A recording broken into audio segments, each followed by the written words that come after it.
teman-teman, di sini kami akan mempresentasikan makalah kami yang berjudul mengenai beban RLC, legend tidak seimbang, komponen urutan positif, negatif, dan nol. Di sini kami terdiri dari 3 orang, yaitu saya Priska Prieta Soid, saya Diki Kristanto Manurung, saya Leostanto Manurung. Nah, di sini kami akan membahas rumusan masalah. 1. Apa yang dimaksud dengan beban RLC legend tidak seimbang? 2. Apa yang dimaksud dengan legend tidak seimbang? 3. Bagaimana cara mengetahui komponen positif, negatif, dan nol pada sistem listrik? Nah, di sini saya akan membahas beban legend tidak seimbang RLC. Beban legend tidak seimbang pada rangkaian listrik adalah kondisi ketika arus listrik yang digunakan pada setiap fasenya berbeda-beda. Beban tidak seimbang dapat menyebabkan beberapa hal, seperti arus yang mengalir di kawat netral yang dapat menyebabkan kerugian daya di jaringan, panas timbul pada trafo yang dapat memicu kerusakan pada trafo tenaga, motor 3 fase dan beban 3 fase lainnya mengalami kinerja yang buruk atau kegagalan dini. Nah, selanjutnya itu terdapat 2 jenis komponen reaktansi yang mempengaruhi fase arus dan tegangan, yaitu reaktansi induktif XR dihasilkan oleh induktor yang dengan rumus L yang menyebabkan arus tertinggal di belakang tegangan. Arus tertahan karena energi disimpan dalam medan magnet pada induktor. Reaktansi kapasitif atau XC dihasilkan oleh kapasitor C yang menyebabkan arus mendahului tegangan. Arus cenderung lebih cepat karena energi disimpan dalam medan listrik pada kapasitornya. Nah, dilanjutkan oleh teman saya. Baik, selanjutnya ini gambar diagram beban leading yang tidak seimbang, yang dimana gelombang mendahului tegangan. Baiklah, pengaruh sudut fasa pada leading tidak seimbang, yaitu sudut fasa 0 menjadi lebih besar dari 0 derajat dan kurang dari 90 derajat. Semakin besar ketidakseimbangan antara XL dan XT, semakin besar sudut fasa ini. Dengan kata lain, semakin dominan reaktansi induktif, semakin besar pula arus tertinggal di belakang tegangan. Ketidakseimbangan antara induktansi dan kapasitansi menyebabkan faktor daya atau power faktor menurun. Faktor daya adalah perbandingan antara daya nyata atau yang digunakan dengan daya semu atau total daya yang dihasilkan. Dalam kondisi leading, daya yang terserap oleh induktor lebih besar daripada yang dihasilkan oleh kapasitor, sehingga faktor menurun dan efisiensi sistem berkurang. Sistem yang memiliki sifat leading tidak seimbang akan menyebabkan aliran daya reaktif yang lebih besar. Daya reaktif ini tidak digunakan secara langsung untuk kerja mekanis, tetapi tersimpan dalam medan listrik dan magnet. Hal ini dapat menyebabkan kerugian energi yang berlebihan, terutama di instalasi skala besar. Pengertian leading tidak seimbang. Leading tidak seimbang pada rangkaian listrik mengacu pada kondisi di mana arus listrik tidak mengalir dengan seimbang melalui semua komponen dalam rangkaian. Hal ini dapat terjadi ketika ada perbedaan resistansi atau impedansi antara berbagai bagian dari rangkaian.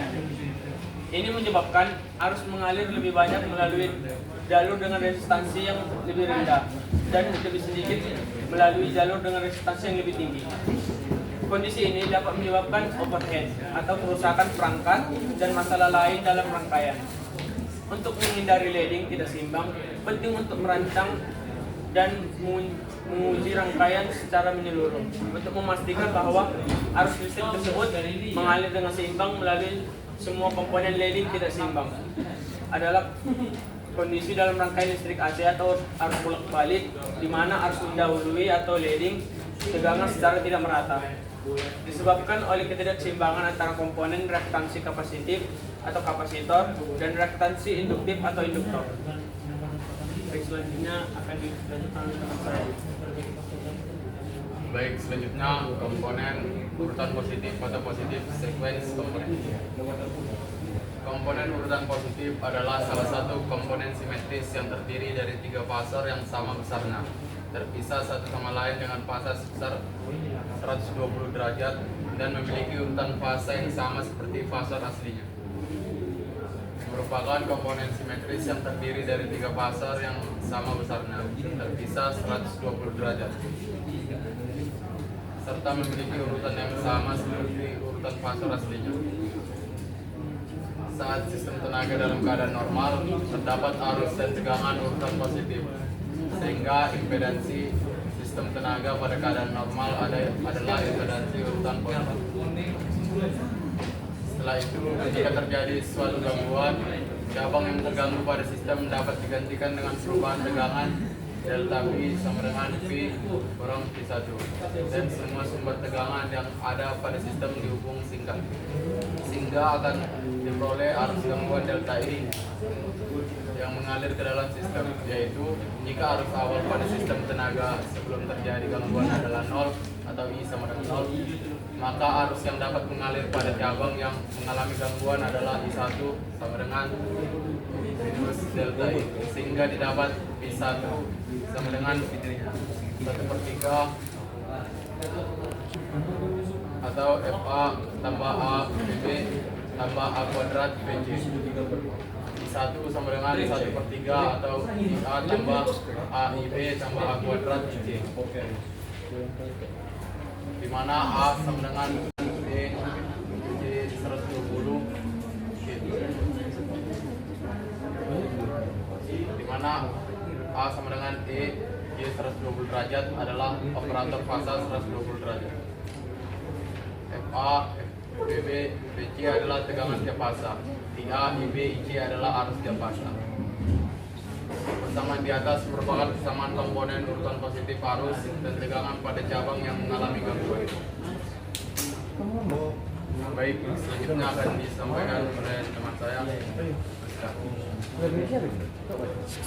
Baik, di sini saya akan melanjutkan materi yang dari teman saya, itu mengenai komponen urutan negatif atau negatif sequence components.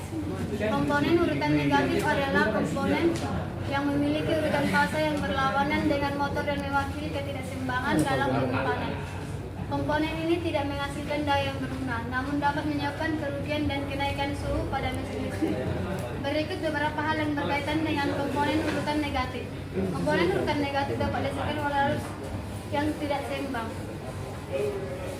Beberapa penyebab arus 3 fasa yang tidak seimbang adalah beban tidak seimbang, gangguan sistem, dan fasa terbuka. Komponen urutan negatif merupakan komponen yang terdiri dari 3 fasa yang memiliki besar yang sama, terpisah satu dengan yang lainnya dalam fase sebesar 120 derajat dan memiliki urutan fasa yang berlawanan dengan fasa aslinya. Jika pada keadaan normal hanya terdapat komponen urutan positif, maka komponen urutan negatif hanya ada pada saat terjadinya gangguan. Jika tidak ada komponen urutan negatif sebelumnya terjadi gangguan, maka apabila terjadi gangguan akan timbul perubahan tegangan sebesar F2 dan arus I2 yang dapat mengalir melalui sistem tenaga ke gangguan ditunjukkan melalui persamaan berikut ini. Nah, baik, selanjutnya yaitu saya akan membahas mengenai komponen urutan 0 atau zero sequence components. Komponen urutan 0 adalah komponen dari arus atau tegangan dalam sistem 3 fasa, di mana nilai dari 3 fasa A, B, dan C adalah sama. Dalam konteks ini, semua fase memiliki magnitudo dan arah yang identik, sehingga komponen ini tidak tergantung pada sudut fase. Analisa gangguan ialah komponen urutan 0 sangat penting dalam analisa sistem tenaga listrik saat terjadi gangguan, seperti hubungan singkat atau short circuit, atau kerusakan pada salah satu fase. Ini membantu insinyur untuk mendiagnosis masalah dan merancang solusi. Nah, selanjutnya akan dilanjutkan teman saya Curi. Baiklah, di sini perlindungan sistem ialah sistem perlindungan menggunakan komponen urutan 0 untuk mendeteksi kondisi abnormal yang dapat membahayakan peralatan dan jaringan listrik. Kompensasi daya ialah dalam sistem yang tidak seimbang, komponen urutan 0 dapat digunakan untuk merancang sistem kompensasi untuk meningkatkan kualitas daya faktor yang satu dengan yang lain. Berikut adalah persamaan komponen urutan 0 saat terjadi gangguan. V0 sama dengan 1/3 atau VA tambah VB tambah VC. I0 sama dengan 1/3 atau IA tambah IB tambah IC. Bermacam-macam keuntungan penggunaan metode ini dalam analisis sistem tenaga. Pada metode ini, sistem penganalisian dengan mengetahui arus pada gangguan. Kemudian nilai arus dan tegangan pada berbagai titik dalam sistem dapat diketahui. Metode yang cukup sederhana ini dapat memberikan ramalan yang seksama mengenai perilaku sistem tenaga.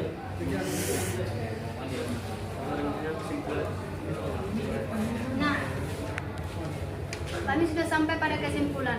Nah, kesimpulan kami pada materi kami yaitu beban lejeng tidak seimbang adalah beban yang berada di bawah garis beban meminat sistem tenaga listrik. Namun kondisi ini arus lalu lintas lebih rendah daripada arus nominal, sehingga sistem tenaga listrik beroperasi dalam kondisi yang stabil dan aman. Beban lejeng tidak seimbang adalah beban yang berada di atas garis tenaga listrik. Namun komponen positif, negatif, dan nol mengacu pada sifat-sifat beban dalam sistem tenaga listrik. Beban dengan komponen positif menunjukkan peningkatan arus lalu lintas seiring dengan peningkatan beban. Sedangkan beban dengan komponen negatif menunjukkan penurunan arus lalu lintas seiring dengan peningkatan beban. Beban dengan komponen nol tidak mempengaruhi arus lalu lintas. Nah, sekian dan terima kasih. Apabila ada kesalahan, mohon dimaklumi. Dan terima kasih kepada dosen pengampu yang telah memberikan materi kepada kami.